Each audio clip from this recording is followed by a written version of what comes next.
अरे मैं तैयार हूं मरने के लिए।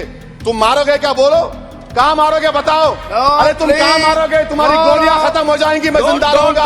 अरे तुम्हारी गोली डरने वाला बैठो तुम। अच्छा रेप सर, रेप क्या? रेप सिर्फ महिलाओं का होता है, मर्दों का रेप नहीं होता है क्या? आपका प्रोविजन नहीं है क्या? स्टॉकिंग नहीं होती है मर्दों की? अच्छा जस्ट होता है सर, आप हंस रहे हैं, होता है। आपकी हंसी इस बात का इकरार है कि आप जानते हैं किसका हुआ है। ये क्या कर रहे हैं आप?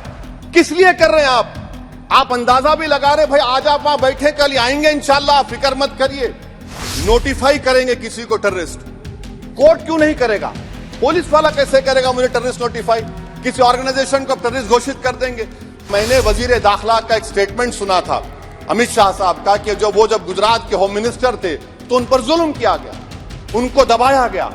मगर हम ये समझ रहे थे कि जिस शख्स पर नाइंसाफी हुई है, जो वो क्लेम कर रहे हैं, तो कम से कम वो दूसरों से नाइंसाफी तो नहीं करेंगे। कि अगर आज भगत सिंह को और मोहनदास करमचंद गांधी को ये 3 खवानीन बनाए जाते तो भगत सिंह और मोहनदास करमचंद गांधी कहते कि रोलट एक्ट है ये 3 खवानीन रोलट एक्ट है। अब हुकूमत को बताना पड़ेगा कि असल मकौले पुत्र कौन है। किसी शायर ने बड़ा अच्छा कहा था सर, वही कातिल, वही मुखबिर, वही मुंसिफ ठहरे। हम सब जेल में गए, मैं कई मर्तबा जेल में गया हूं। ससुराल में इतना नहीं गया जितना जेल को जाने का मुझे मौका मिला, चाहे कांग्रेस की तेलुगु देशम की हुकूमत रही है। सर कुछ लोग, यानी अगर कोई महिला मोनू मानेसर चोमू चंडीगढ़ से इश्क करती है, बाद में उसको मालूम होता है कि वो मानेसर का नहीं है, चंडीगढ़ का नहीं है, तो क्या क्रॉस सेक्शनल एक्शन में आएगा कि राज्य को यदि हम बना लेंगे भोग तो बनेगा वो प्रजा का रोग। फिर कहूं मैं क्यों ना उठकर हूं आज मेरा धर्म राजद्रोह। कार्ल मार्क्स ने कहा था sir, history repeats itself first as a tragedy, second as a. ये राज्यसभा के माननीय सदस्य का नाम निकाल दीजिएगा। चेयरमैन सर, आपका बेहद शुक्रिया कि आपने इन 3 फौजदारी नए कवानीन पर बोलने का मुझे मौका दिया है। सर मैं शुरुआत में इस शेर से आगाज करता हूं अपनी बात का कि हमको शाहों की अदालत से तवक्को तो नहीं, आप कहते हैं तो जंजीर हिला देते हैं। सर ये 3 फौजदारी के कवानीन खुद मुजरिमाना है। ये जुर्म की रोकथाम से ज्यादा हुकूमतों के जराइम को कानूनी शक्ल देने के लिए बनाए जा रहे हैं। अब तरफे तमाशा यह है सर कि पिछले सेशन में मोदी हुकूमत ने जन विश्वास बिल 2023 को, जिसमें 183 प्रोविजंस और 43 खवानीन थे इम्प्रिजनमेंट के, उसको निकालकर फाइन में तब्दील कर दिया। उसमें ड्रग्स एंड कॉस्मेटिक्स एक्ट को भी तरमीम की गई और सजा के बजाय सबस्टैंडर्ड ड्रग्स के लिए आपने फाइन ला लिया। तो मैं ये बोलना चाहूंगा सर कि सबस्टैंडर्ड ड्रग्स के मैन्युफैक्चर के लिए आपने जेल के बजाय फाइन उसमें तब्दील कर दिया तरमीम करके। तो ये जरूरी है बोलना इस ऐवान में कि जन विश्वास के नाम पर आपने इस सबस्टैंडर्ड ड्रग्स से आवाम को खतरे में डाल दिया। अब आप डीक्रिमिनलाइजेशन की बात करते हैं, जहां पर कंपनीज को सजा देना था वहां पर आपने नहीं किया, फाइन में तब्दील कर दिया। और जो खवानीन नॉन वायलेंट क्राइम्स हैं, सेडेशन, डेफेमेशन, उसको आपने इस नए क्रिमिनल लॉ में ला लिया। तो सर ये बात साफ हो गई कि जन के लिए अविश्वास, धंधे के लिए विश्वास, ये इस हुकूमत का नया मंत्रा है। और लाइटर वेन में अगर मैं कहूं तो जॉन अलिया ने कहा था कि जुर्म में हम कमी करें भी तो क्यों, तुम सजा भी तो कम नहीं करते। सर आज सच्चाई इस देश में यह है कि सूट पहनने वाला क्राइम से जुर्म से बच जाता है, जेल से बच जाता है। एक खाकी पहनने वाला किसी को करीब से गोली मार सकता है, हथकड़ी पहने हुए मुजरिम को, उसको कुछ नहीं, जवाबदेही नहीं है। सच्चाई हमारे मुल्क में यह है कि इस ऐवान में जिन पर टेररिज्म का चार्ज है वो इस कानून पर वोट डालेंगे कि टेररिज्म क्या है, नहीं है। सर मुझे ये कहने की इजाजत दीजिए कि अगर आज भगत सिंह को और मोहनदास करमचंद गांधी को ये 3 खवानीन बनाए जाते तो भगत सिंह और मोहनदास करमचंद गांधी कहते कि रोलट एक्ट है ये 3 खवानीन रोलट एक्ट है। अब हुकूमत को बताना पड़ेगा कि असल मकौले पुत्र कौन है। सर सच्चाई यह है कि इस मुल्क के गरीब, दलित, मुसलमान, आदिवासी, इनके लिए जिंदगी से बड़ी कोई सजा नहीं है। और क्या जुर्म है पता ही नहीं इनको। सर, अगर हमको रिफॉर्म करना था, इस्लाह करना था, तो हमको उन प्रोविजंस को निकालना था जो हुकूमत और पुलिस को मनमानी करने की इजाजत देती है। हमको वो प्रोविजंस को निकालना था कि जो मंत्रियों को और पुलिस को ये मौका मिल जाता है लोगों को सालों जेल में रखने का, उन पर कोई जुर्म पर साबित नहीं होता।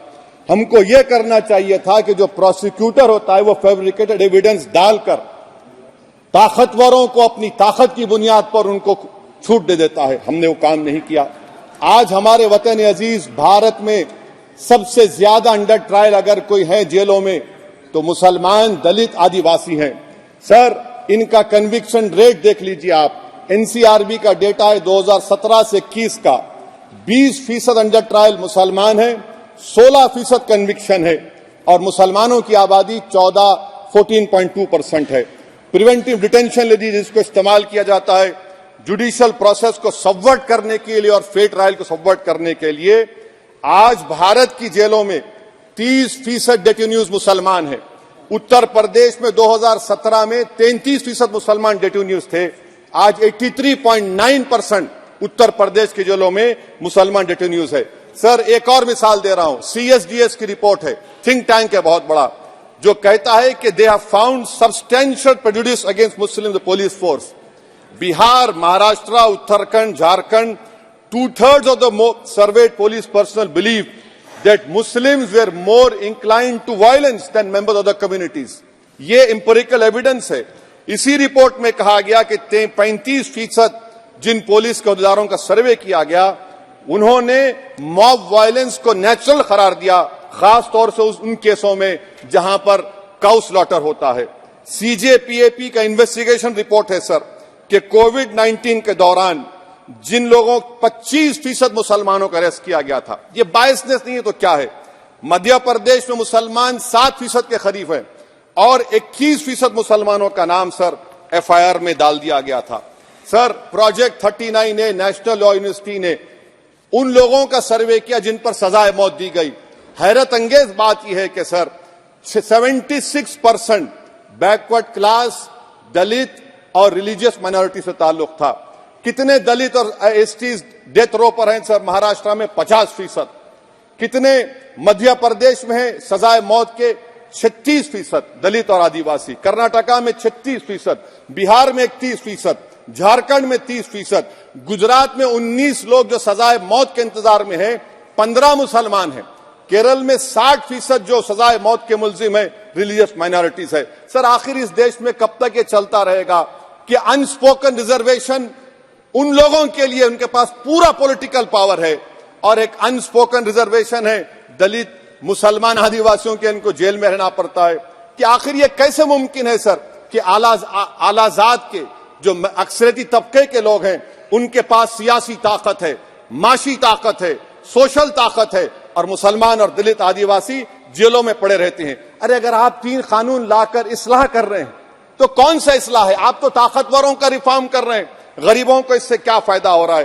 तो जैसा अंग्रेजी में कहा गया था कि the cure is dangerous than the disease. Sir अब आप आ जाइए BNSS पर, क्लॉज 187, डिटेंशन का पीरियड देख लीजिए सर 187(3) में, यानी 15 दिन से ज्यादा आपको मुश्किल है प्रेजेंटली।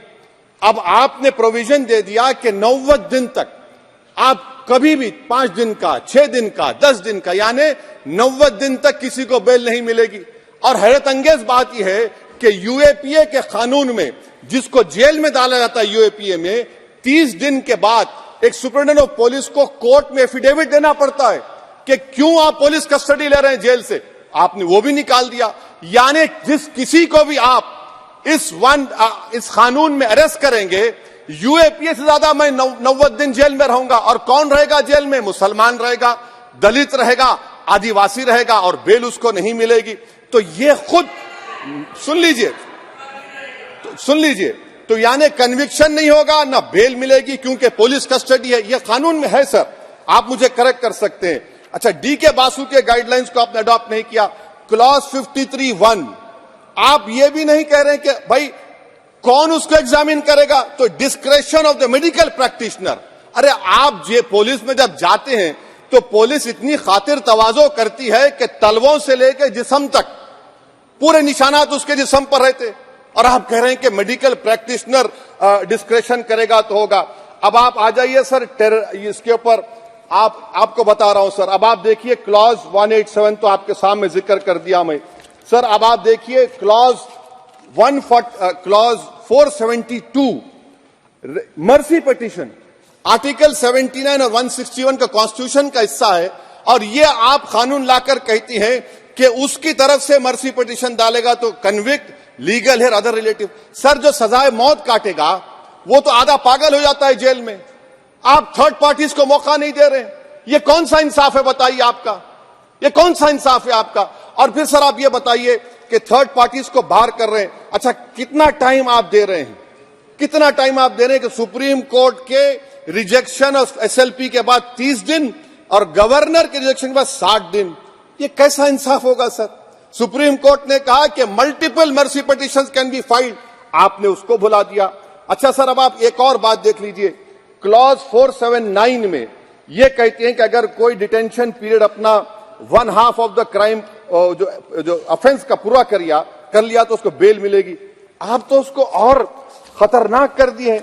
आप ये कहते हैं, उसमें ये कहते हैं सर, यहां पर आपने कह दिया क्लॉज 187 में, सॉरी सर, ये डिटेंशन मल्टीपल क्लॉज 479 में अगर एक से बढ़ के ज्यादा ऑफेंस होगा, या ऑफेंस होगा लाइफ इम्प्रिजनमेंट का, या पेंडिंग होगा तो उसको बेल नहीं मिलेगी। अरे हम तमाम तो, ऋषिकांत दुबे आप पर जब केस लगा, आपने कहा आपकी गाड़ी पर हमला हुआ, मैं जानता हूं, आप पर तो एक सेक्शन नहीं लगा, कई सेक्शन आप पर लगा दिए गए, तो फिर मुझे बेल नहीं मिलेगी। ये क्या कर रहे हैं आप, किस लिए कर रहे हैं आप अंदाजा भी लगा रहे, भाई आज आप वहां बैठे, कल आएंगे इंशाल्लाह, फिक्र मत करिए। पावर इटर्नल नहीं होता, ये तो कुदरत का निजाम है कि जो गंदगी करता है तो उनके लिए किसी और को मौका मिलता है, मगर आपको आना पड़ेगा एक दिन, आप ये गंदगी कर रहे हैं। अच्छा सर ये बताइए कि हमने आप किसको कितना पर्सन्स वर पेंडिंग प्रोसीडिंग्स इन मोर देन वन ऑफेंस, और चार्जशीट में कई आते हैं, यानी जब हम पर केस बुक होता है सर तो फूल का गुलदस्ता आता है, हर सेक्शन होता है उसमें, तो मुझे बेल नहीं मिलेगी। तो ये एक बात है सर। फिर आप आ जाइए सर, मैं आपको बताना चाहूंगा सर, यहां पर आपको, सॉरी सर ये इतना बड़ा बिल है। फिर आप टेररिज्म पर सर, बीएनएस का टेररिज्म, सर ये बड़ा ही डेंजरस आपने खतरनाक आपने काम किया है। इससे दहशतगर्दी का मुकाबला नहीं होगा, सिविल लिबर्टीज खतरे में पड़ जाएंगे। और सबसे बड़ी बात तो यह है सर, इसमें आपने नोटिफाई करेंगे किसी को टेररिस्ट, कोर्ट क्यों नहीं करेगा? पुलिस वाला कैसे करेगा मुझे टेररिस्ट नोटिफाई? किसी ऑर्गेनाइजेशन को टेररिस्ट घोषित कर देंगे। तो ये खुद सेपरेशन ऑफ पावर्स का वायलेशन है, जुडिशियल इंडिपेंडेंस का वायलेशन है, और इंदिरा गांधी वर्सेस राजनारायण केस का वायलेशन है। तो ये मोदी सरकार जुडिशरी के पावर्स को छीनकर खुद जज, जूरी, एग्जीक्यूशन बन रही है। किसी शायर ने बड़ा अच्छा कहा था सर, वही कातिल, वही मुखबिर, वही मुंसिफ ठहरे। सर मैंडेटरी वीडियो रिकॉर्डिंग आपने कहा कि जिस जगह पर पीस प्लेस पर सर्च होता है वीडियो रिकॉर्डिंग की, मैं ये कहता हूं कि जब मेरा अरेस्ट होगा वीडियो रिकॉर्डिंग करिए, क्यों नहीं करते आप? जब मेरे घर पर पुलिस आती है वीडियो रिकॉर्डिंग करिए, जो मैं पुलिस को देता हूं उसकी वीडियो रिकॉर्डिंग करिए। विटनेस स्टेटमेंट होगा क्लॉज 183 में, उसका वीडियो रिकॉर्डिंग करिए। क्यों नहीं आप पैसे देते कि हर पुलिस वाले के जिस्म पर एक वीडियो रिकॉर्डर हो, और एक्यूज को मिलना चाहिए, आप नहीं मिलता एक्यूज को। हाँ आपको नहीं है, मैं जानता हूं। क्लॉज 250 और 262 सर इनकंसिस्टेंट है। तो क्लॉज 250 में 60 डे टाइम लिमिट है डिस्चार्ज के लिए। अगर एक्यूज को कागज नहीं मिलता है, हम सब जेल में गए, मैं कई मर्तबा जेल में गया हूं, ससुराल में इतना नहीं गया जितना जेल को जाने का मुझे मौका मिला, चाहे कांग्रेस की तेलुगु देशम की हुकूमत रही है। ससुराल कहते हैं कुछ लोग। क्लॉज 262 है, क्लॉज 262 में डिस्चार्ज एप्लीकेशन है, वो फ्रेमिंग ऑफ चार्जेस के बाद डाल सकते हैं।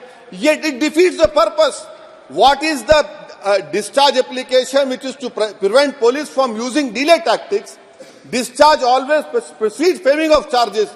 आप मैं उस वक्त तक डिस्चार्ज नहीं डाल सकता जब तक कि वो नहीं होगा। अच्छा क्लॉज 251, 263 देखिए sir, time limits for framing of charges in cases of session trials, 60 days of first hearing charges, warrant charges should be 90 days. मगर आपने क्या किया, होशियारी देखिए, बर्बाद करने का कहानी 193(9) डाल दिया आपने. Can it prescribes a 90-day time limit for further investigation?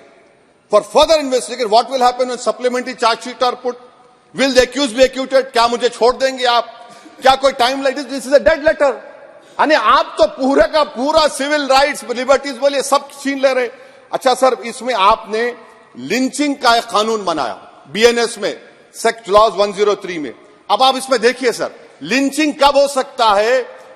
जब आप ये बताएंगे कि ये पर्सनल बिलीफ पर मारा गया, किसी को जेंडर पर मारा गया, कास्ट पर मारा गया. सर आप तो एक्यूज को तो मौका दे रहे हैं छोड़ने के लिए, आप तो एक्यूज को मौका दे रहे हैं. अच्छा, पर्सनल बिलीफ में रिलीजन क्यों नहीं लिखते भैया आप? इन तीनों कानून में रिलीजन इस्तेमाल किया गया, पर्सनल बिलीफ में रिलीजन नहीं आता. अच्छा सर, आप ये भी देख लीजिए कि 1019 सर 190 में अनलॉफुल असेंबली है, 5 और मोर एक्टिंग टुगेदर. फिर ये क्यों कर रहे हैं आप? 5 मिलकर भी मर्डर करेंगे तो एक 103 भी तो आपने कर दिया. तो इनका यानी ये तो इसका अनलॉफुल एक्टिंग टुगेदर है.